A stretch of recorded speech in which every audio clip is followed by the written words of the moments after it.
Hey guys, thanks for logging on. This is the Trading Desk. Jason and I today will discuss Richard Mille. Is it worth the hype or is it junk? Find out next.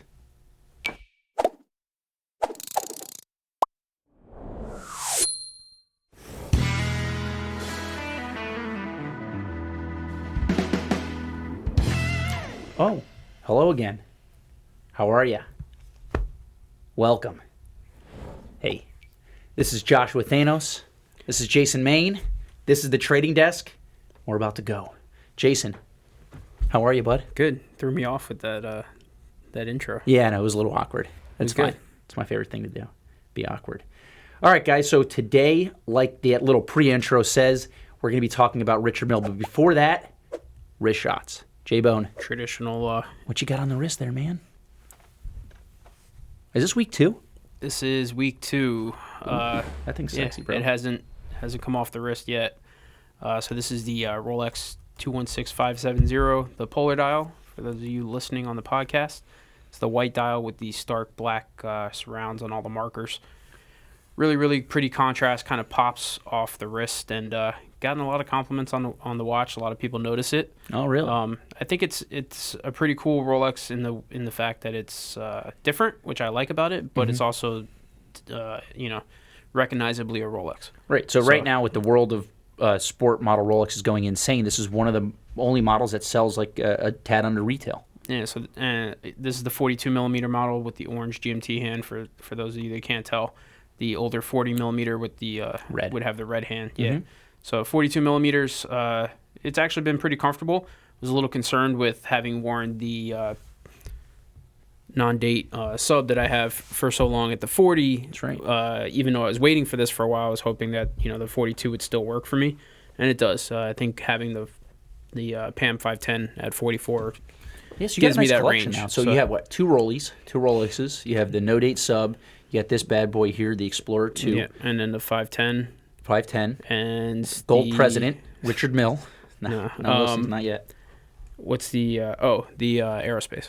Oh, that's right. Yeah. Yeah, you and I both. Look at you copying me, dude. Yeah, that's definitely what I did. Well, listen, I had it first. I also had the Panerai first, too. True. Okay. All right. I'm not going down that road. All right, guys. So I have something on the wrist that's new to me, a piece that I picked up recently. So this is the Omega Seamaster 300. This is the titanium instead in a gold version. Shiny. Yeah, man. You know what? I like it. So it's a 2-tone piece. It's my first 2-tone watch, I think. So. I go through too many watches. But blue dial, the bezel pops hard, man. It's beautiful. And ceramic blue bezel. It has a matte blue dial. No date on the watch, but that doesn't really bother me. I know that's kind of a thing for you. You like a date, though. You love your no date sub. No, I prefer no date. Actually, if this didn't have a date, I think I'd love it more. Wow, so I was wrong about that. So this is a piece I just picked up recently. So I actually had the same watch in full stainless steel with the black dial, so like the non-Spectre version of this watch.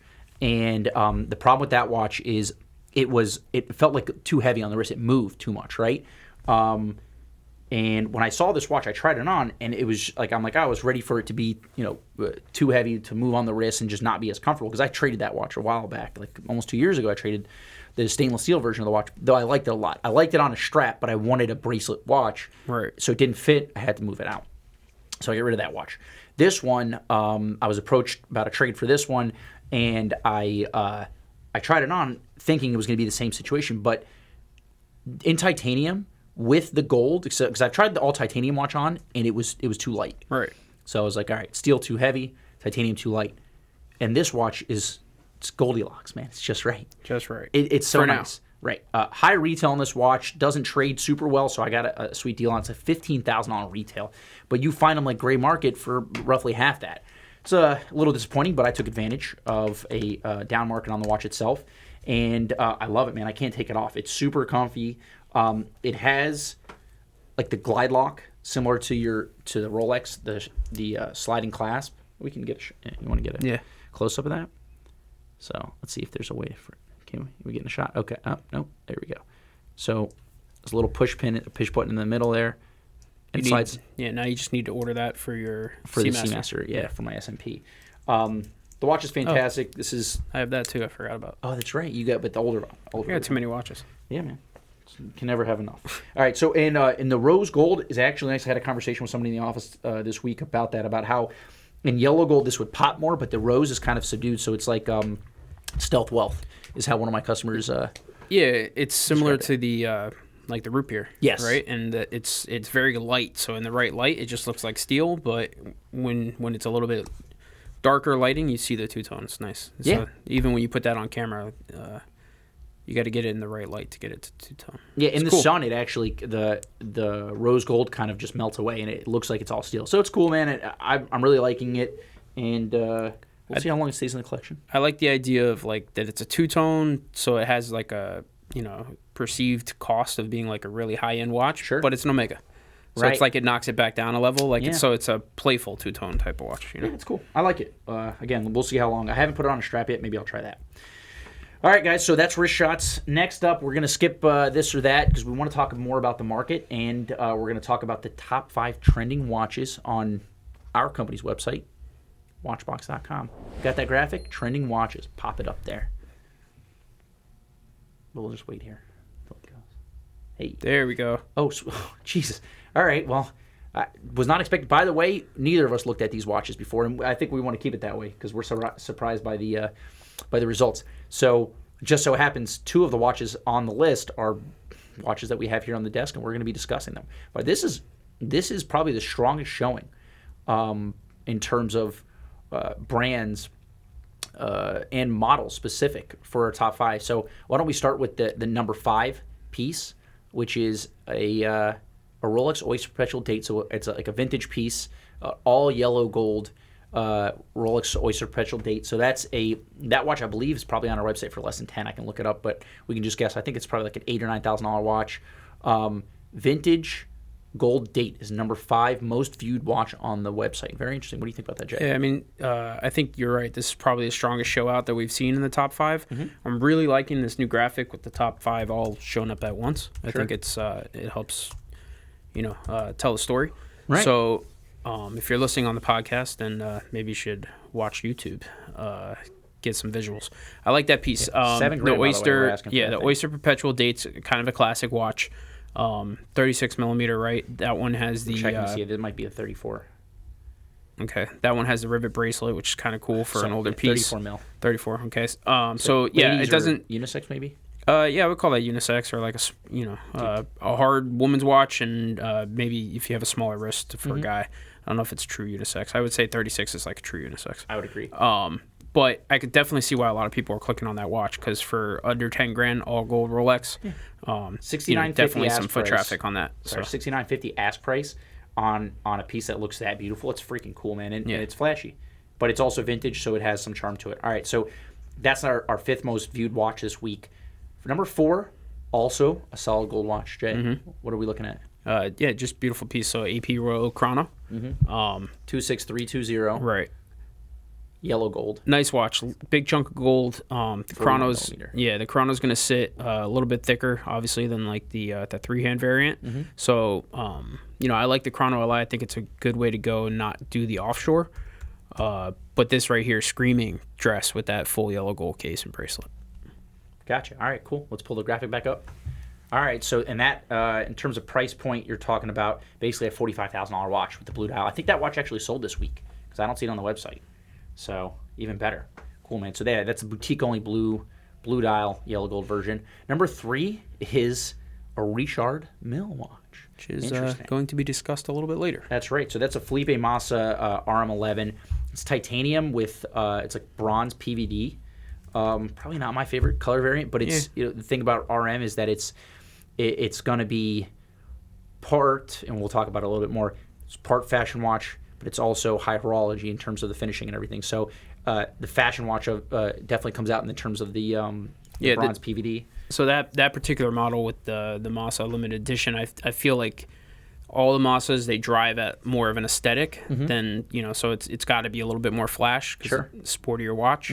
The orange really pops off the bronze PVD. It's a little funky in person, a little bit more distinct. The picture, I think, makes it look darker. Sure. But we'll get some live shots of that same piece because it's on the table later.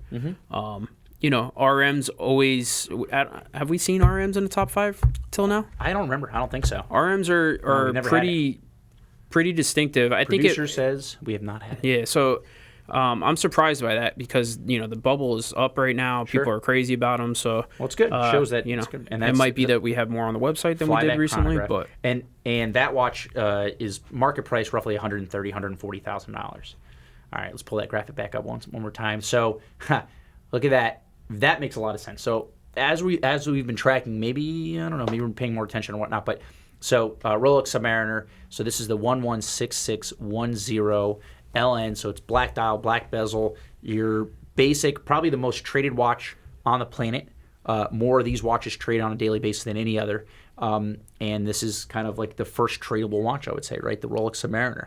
So this is the, what's the retail on this? Is that an 8550 retail? Yeah, so when you look at the, the prospect for this watch, like this started the Rolex steel craze. Yep. These have always been strong. Yeah, they've always been strong, but this used to be the only watch that was strong. On a secondary, it was like you'll hear people tell the story of like you could take that watch anywhere and wherever you go in the world, like someone will trade you for that. Yep. Right. That started with the Submariner. So that and I think the Rolex President, those are the two. Like you got the gangsters wearing the gold stuff that they can pawn, but in terms of watch trading, watch guys, Rolex Submariner is something you always have to have in your collection. So it's good to see it here. And now that Rolex's insane stainless steel sport models, this is a watch that you're going to find market price, depending on age, condition, and completeness, between $9,000 and $11,000, which is crazy because I remember when we were paying, like, dealers would pay $4,000 to $5,000 to sell it for like $6,000. That was the end. $6,500. Yeah, $6,500 as an end retail price for a pre-owned Submariner was really good value retention. Yeah, not anymore, man. Days have changed. All right, and the number one most viewed watch this week on our website, most clicked on watches is the gold RM11, the rose gold RM11 flyback chrono. I mean, crazy. That's $160,000 retail price, which again we'll talk about it in our next segment. But these are watches that went for under $100,000 just a couple of years ago. Yeah, I mean they were $85,000 watches, and the bubble has gotten so big that the RM11 is the watch that started it all, or really is like the benchmark for the RMs. Mm-hmm. And then if you're gonna go crazy RM, like what's more crazy than the full rose gold? Yeah, it's fantastic. I've sold one of these before. Yeah, the watch is actually, I mean, it's as baller as it gets. And now that in the past, gold Rolex would be the watch that you wanted to use to kind of flex on people. Right. That's the watch to let people know that you're a rich guy. RMs, that's the watch right now, and you got to be a really rich guy to spend basically, an apartment near the water in Fort Lauderdale is what you're purchasing. Right. A one-bedroom apartment near the water in Fort Lauderdale is what you're purchasing when you buy a watch like that. So, I mean, good representation, very interesting. Maybe it means that there's more money coming to the website. Maybe it means that there's more money coming into the industry. That's to be seen. But yeah, man. All right, so that was top 5 trending watches. Let's see. Do we got any good comments? Let's see here. And by the way, both those RMs are the previous version, so now they have the notch cases. Right. Is what you see coming out of Richard Mille. All right. How do you feel about the difference between the two? I think I like these cases a little bit better. Yeah. Cases. I'm the same way. Yeah. I'm trying to remember if I've ever sold one with a new notch case. I don't think so. I've sold quite a few RM11s. All of them have been this version. I've even sold the original NTPT that was a 50-piece limited edition, maybe even less. And that was the all red version, and it was the original version because they make an NTPT now, which is the forged carbon. They make it in different colors, like the red, which is really hard to make actually. And that's part of the appeal with Richard Mille, is that they use specific. Not only do they make essentially high-end movements and well-finished movements, but it's also they use like crazy materials and stuff. So depending on how you like that, but it's flashy. Alrighty. All right, guys. Yeah, I'm seeing a lot of comments here. Looks like spirited conversation against RM. There's some people that are okay with it, some people against it. Well, personally, we'll roll into like the full topic of RM, but I think there's all right. Yeah, all right. Next segment. We're talking. Do we have a graphic for this? We don't have a graphic for. Okay. We have a picture of a ladies RM. Yeah. All right, guys. So today's topic, for the most part, is going to be. Is Richard Mille overhyped? And realistically, we can talk about that and we can have our own opinions on that. But what we want to talk about in terms of Richard Mille is the high end of high end right now is an independent, a small independent. And how did it get there? So what's the history of it? So if you don't mind, let's talk about that real quick. Yeah. So if anybody knows anything about watches, the history of watches, the watch world has evolved and changed, and it's actually right now in the middle of a big change. But there's one thing that most people who get into watches know. They know something called the Quartz Crisis, right? So that was like in the 1970s, right, Jay? Yep. So Quartz Crisis changed the watch world vastly. So before Quartz was introduced, like if you needed a watch for utility purpose, you needed a mechanical watch, right? Quartz is invented, and basically for a tiny fraction of the cost, you can get a very, very accurate watch. So now these things are obsolete. So what happened? Swiss watch industry reshuffled and rebranded and just focused everything basically on luxury. That's what they had to do. They had no choice. So 20 years later, brands like Rolex and Patek were basically running things. Cartier also had some value, Omega, some of these brands, but they weren't what they are now. In the beginning of the 90s, though, there was a brand called Frank Muller, right? Frank Muller, Franck, right. Frank Muller. Mm-hmm. And Frank Muller was a small micro brand. He was a watchmaker. I believe he came from Patek. And he decided to make watches that not only were utilitarian and not only were like flashy, but they were fun. And by all accounts, I'm sure there's somebody who can find another watch brand who kind of made a fun watch, but that was the first brand that was focused only on making fun watches, right? Yeah, so it was bringing high horology back out of the tool watch phase, or right. out of the necessity.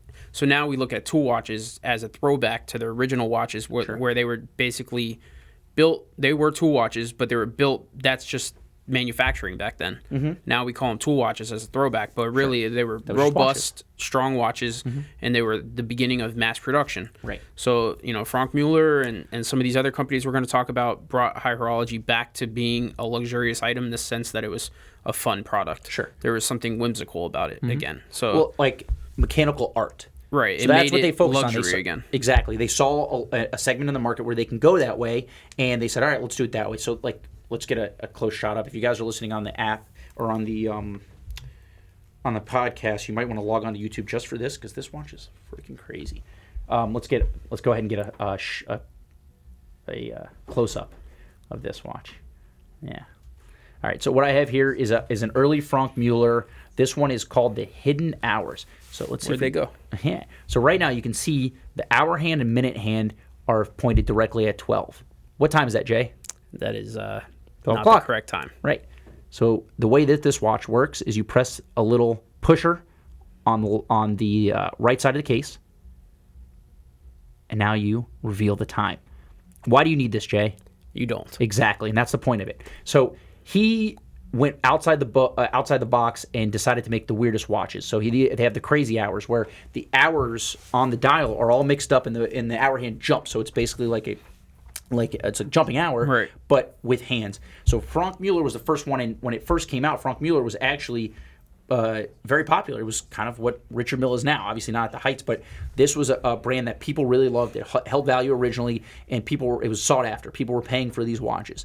And what it did was it slowly started to change the industry from, again, like what you said here, tool watches and companies who make tool watches who also made luxury watches, but now it's just, hey, this is just luxury. There's nothing tool about that watch. And maybe the guy who wears it. No, I'm just kidding. I mean, it's funky. I can see some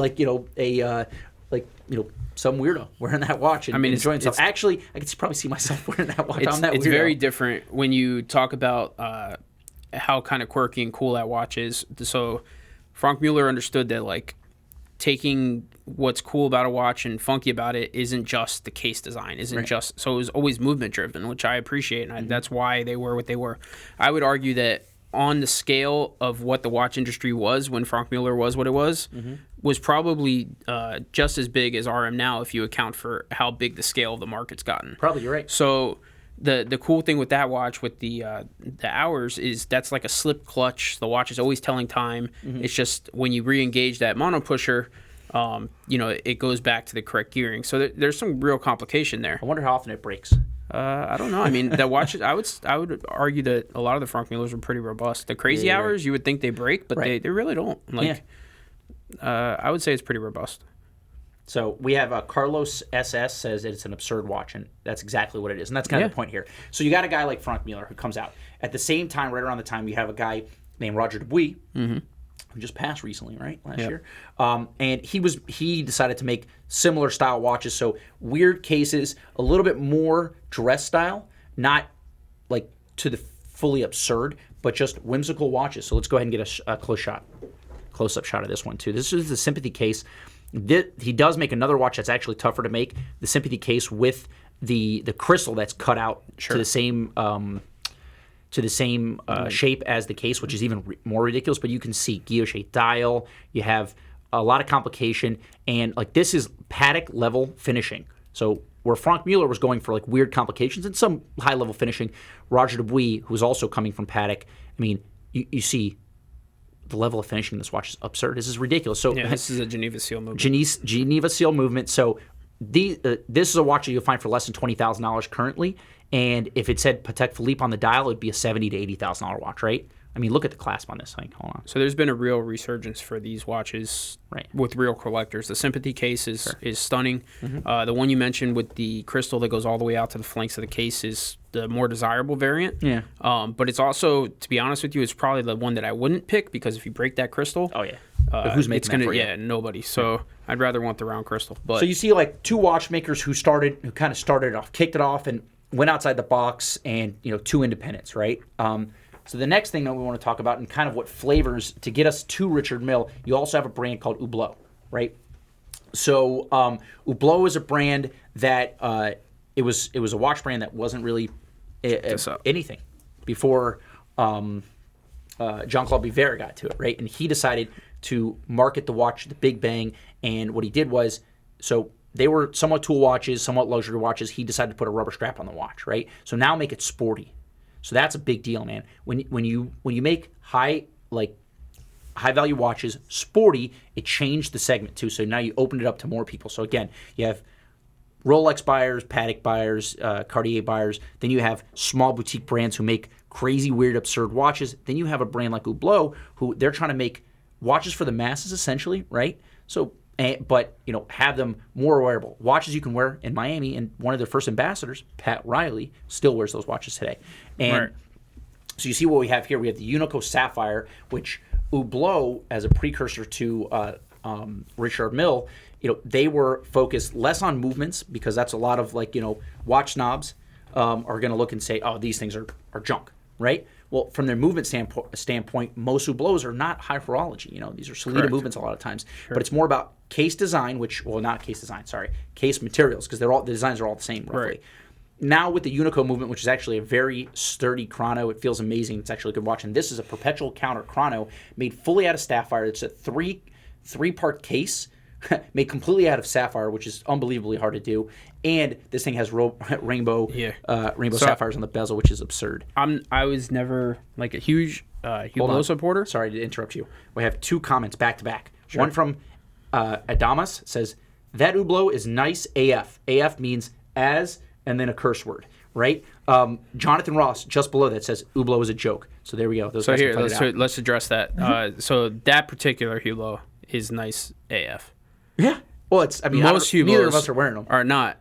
I guess. I've never been a huge supporter of the brand. I will say the Unico movement is fantastic. Sure. I have not had any problems with the Unico movement. I think it's the best movement that they make.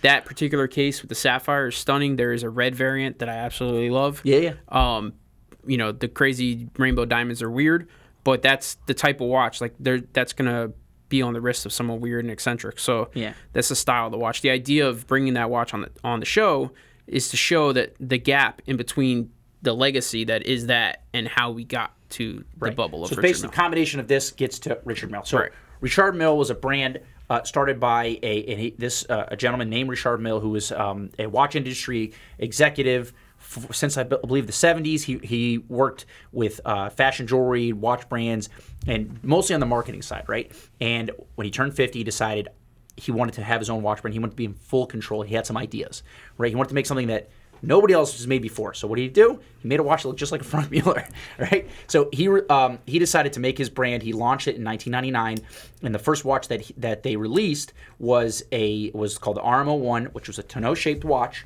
similar to what you see here on the table, as these RM11s. It was a tourbillon. It was white gold and titanium, and I think they only made about like small run. I think the 12 watches or so. You can't find this. You can't find an RM01. It doesn't exist. They're not out there, which is kind of interesting because I was looking to see for this show to see if we can find some pictures. I can't even find pictures of the RM01. There's on the Richard Mille website. That's what you see. So he decided what he was going to do is he was going to carry on in the tradition of some of these smaller boutique watch brands and watch brands similar to Hublot as well, which is not a smaller. I mean, that's a brand that makes 40,000 watches, and we can talk about that real quick. So in the beginning, Frank Mueller was a watch brand that made between 1,000 and 4,000 watches a year. They got up to making between 20,000 to 40,000, which, if you want to compare it, it's like a brand like Audemars Piguet makes about 40,000 watches. Roger Dubuis is a brand that started off making 1,000 to 4,000 pieces per year, still stays about under 5,000 pieces.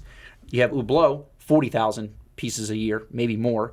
Now you have Richard Mille, which started off making small runs, probably less than 1,000 watches in the beginning of their history. Now is making under 5,000 watches a year. So you can kind of get the idea of scale, and you compare that to a brand like Rolex that makes a million watches a year. So what Richard Mille wanted to do was make a watch that was purely his idea. And one thing that was interesting about his brand is all these brands, when they make new watches, when they launch new brands, it's all about marketing data.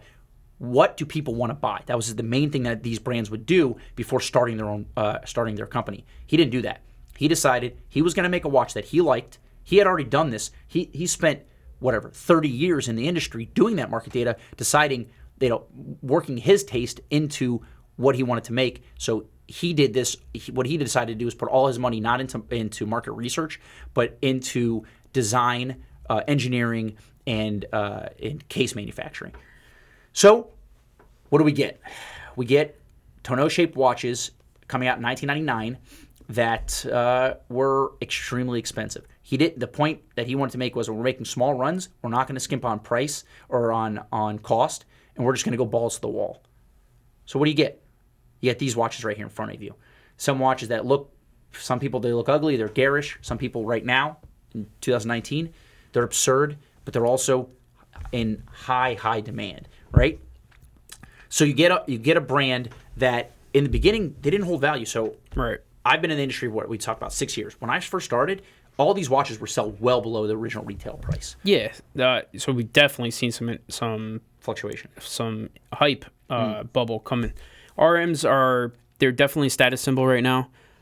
They're mainstream. There's a lot of, I would say Supreme guys that wear Supreme like RM. It's a hell of a watch, right? Mechanically speaking, solid watch. Is it mechanically superior to 90% of what's on the market? Probably not. No. But they bring a cool fun factor to the wrist. They bring exclusivity, and at the end of the day, that's luxury. Mm-hmm. So if people want something and they can't get it, the hype market blows up, right? So RMs are cool in the way that, and we've talked about this before, they're cool in the way that they're almost not cool because they're so crazy. Mm-hmm. They're cool in the worst way possible. You know? So while I respect the brand for what they've done and what they are now, I can't help but think that bubble's gonna pop. Well, we've been talking about that for years, man. Since I started, we're like, how can people pay? So when these watches were selling on the market for in the $70,000 range, they're like, how could you spend $70,000 on that watch? Now these are $150,000 watches, and people are looking like, when is this going to end? But the thing is this: they only make 4,000 watches a year. Most of their watches that they make, especially the hot ones, are all pre-sold before they are even made. Right? You have athletes, musicians, and rich people all across the world who want to have at least one of these in their collection. So it's a status symbol, and it's before when Rolex, Cartier, Patek, really, I don't know if that was ever a serious status symbol, other than outside of in a boardroom. But Rolex and Cartier, gold Rolex, Cartier were the status symbols, and they still are. Richard Mille is the highest. So in terms of independence, right? boutique independents. So we're going to take Rolex and Patek out of it, and they're also independents. Richard Mille's the number one independent watchmaker on the planet, wouldn't you say, in terms of sales? It would have to be. Yeah. Resale value? Definitely not by unit, but because the price points are so high on them. And people are paying over retail. So the only thing with that bubble is like, so there's not a lot of art, to your point, there's not a lot of them that are produced that aren't sold right away or pre-sold, right? So the question there is, when the bubble does inevitably go, I don't know if it will. Who gets stuck holding those watches? It's the end user. There's really no dealers that are going to get stuck holding a bunch of those watches, because unless you're stockpiling those, which if it were my company I wouldn't, like we take them on 3, 4, 5 pieces at a time, not 25, because they don't exist in that volume. There are some dealers that have, whether or not they're in stock or they're just listing them is a different thing. Well, I'll speak to that. Sure. So when I go to the IWJG shows, which I'll be at, I know guys who have 30 of these, and that's all they do is deal in RM. But the thing is this, and I think that one of the driving forces behind RM, and if it does pop or slow down, it'll be because the demand will slow. It won't be because of the hype. Does that make sense? So the people who can afford these watches, for the most part, are people who are going to be able to afford these in perpetuity. If you're spending $150,000 on a watch, it's not because you fell ass backwards into some I agree with you, a windfall. It's usually because you got the money. I agree with you, but what I'm saying, at the end of the day, the guy that's buying this watch is not buying it because it's the best tourbillon that he can buy. Absolutely not. So my point is, the market for this watch extends past like true watch people, 100%, to car guys, to sneaker guys, all the, and it's guys. Because of the hype. Right. So when that demand falls and the hype drops, I feel like the market drops off on the watch, because you're not appealing to the core, tourbillon guys, the core movement guys. Well, we'll see, because I've talked to people who were around in the early 90s, and they said Richard Mille, or Frank Mueller was the same as Richard Mille. And if we look at Frank Mueller right now, the demand doesn't exist, essentially. So in a few decades, we're going to be buying some sick Richard Milles for... Maybe, but also I would say that the clientele for Frank Mueller was never got to where it is now in terms of Richard Mille. And I think that a lot of this and the rise of all these independents, and I've talked about this with a few people and also on the show, is that it's never been cheaper to market your brand. With the rise of social media, applications like Instagram, which basically you can market your watches completely on Instagram. And if you're a small boutique manufacturer, similar to what you have on your wrist there, and that'll be the next step that we're going to talk about, is de Bethune, which is a brand that you and I both love. We have a lot of love for them. They don't have the resale value that a Richard Mille has. Nothing close. But at one point, Richard Mille was the same. So I'd love for de Bethune to be the next step. I feel like, So de Bethune is a brand that very small boutique manufacturer, a little bit higher level of finishing, a little bit higher level of engineering as well, with the camphor lugs, the spring-loaded lugs, and their cases that are going to look ultra modern. This is a brand that makes 150 watches a year. So Richard Mille makes 4,000 watches a year, and watches sell sometimes double retail. This is a brand here in de Bethune that has a similar look and feel, right? It looks ultra modern, and that's what Richard Mille has. One thing that I think de Bethune would need is they need to align themselves with the automotive world, because that's one thing that Richard Mille did. And one of the geniuses of Richard Mille's marketing is that when he found a brand ambassador, he said, the only requirement that we have is that you wear the watch while you're doing whatever makes you famous. So if you're a race car driver, wear the watch while you're racing. If you're if you're foot race, right? If you're a sprinter, wear the watch while you're sprinting. If you're a tennis player, golf player, whatever it may be, wear the watch while you're doing that. And that's one thing that helped, push them into where they are now. Right. You're basically creating that culture for the brand. So watch nerds only like de Bethune right now, and up until now. Now we're starting to see movie stars wear this. Yeah, well, so that's where the trends come from, right? The people that know what they're looking at set the trend, and then people start to notice it, and then so de Bethune. First of all, this watch is unbelievably comfortable to wear. Yeah, it's so good. This particular piece is a limited edition steel wheels. So you're looking at the DB28 steel wheels. It's a limited edition here. Well, you can see that watch fits your wrist and my wrist exactly the same, so we have very different shape and size wrists. Yeah, here, go ahead, take a look. Man. Put it on your wrist. Oh, bro, it's so nice. It's so light. Being titanium, it fits the watch fits your wrist incredibly well with the spring-loaded lugs. So look at that, yeah. I sold this weekend the Digitale, which is the DB28, but the jump hour variant, and I put it on my wrist for I kid you not, like it's like Star Trek 3 watch. minutes before I boxed it up and set it and shipped it, and fell in love with it. I mean, they're awesome. I think that this is where, you know, we've touched on this just a bit, but I feel like this is where the guys that are buying this will hopefully go to this next, transition into real watch guys, and then eventually, and we know that the small independent makers are coming up and are going to blow up in the next couple of years, and I believe Dave Bethune is put himself right there. I would hope. So we have some inside sources on Dave Bethune and some people that are like really in tune with the Dave Bethune market, and Jorn actually refers to Dave Bethune as probably like on par with his watchmaking. Right.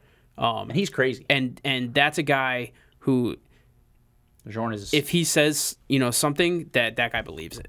Yeah, he doesn't. He's not a bullshitter. So yeah, he's not a bullshitter. So I don't know. That's a type of watch you can get lost staring into. Like the Richard Milles are awesome. Once you've seen one, I feel like, you've seen one RM11 you've had on your wrist for a little while. You kind of like, all right, they're all kind of cool, but they're the same.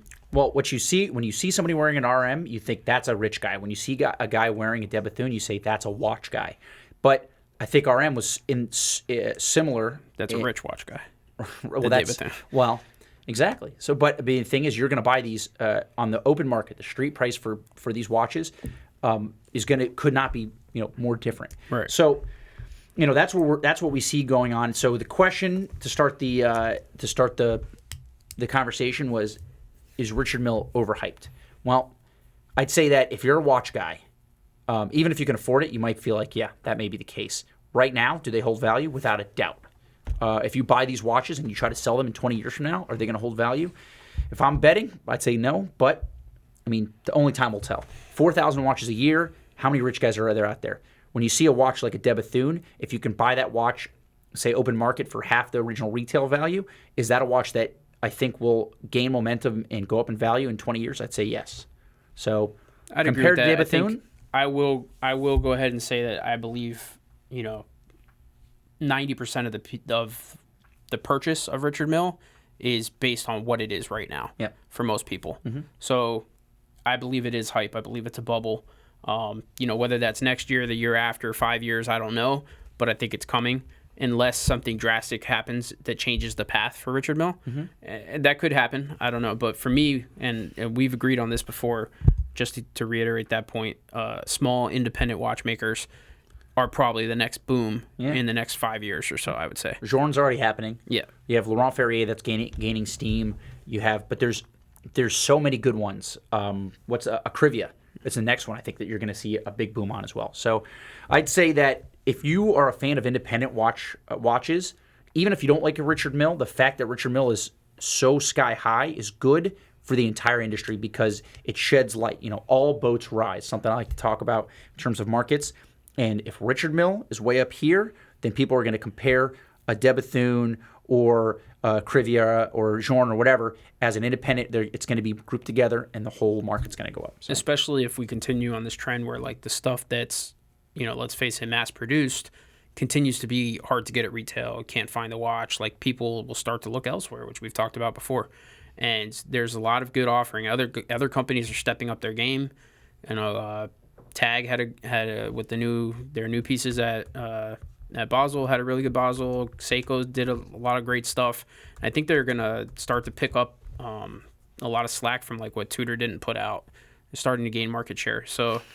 Big independents are it's only dollars. So the same problems that guys that can't get a sub and go buy a Grand Seiko is the same thing when guys want a Richard Mille, but they go look at a Dave Bethune. It's just dollars. Yep. So we'll see what happens. But. All right, guys. So I think we're gonna wrap it up now. We've been yammering on for quite some time, and the comments are going off the rails here. So.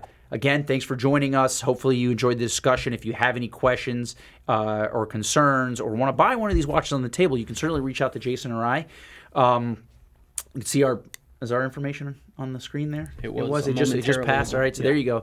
We got cell phone numbers connected to these cell phones here. Sometimes we answer, sometimes we don't. Depends on how we feel.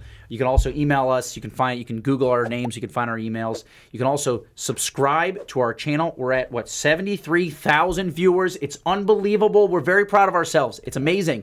You can also check us out on Facebook. You can check us out on what other platforms? Grubhub, Uber Eats.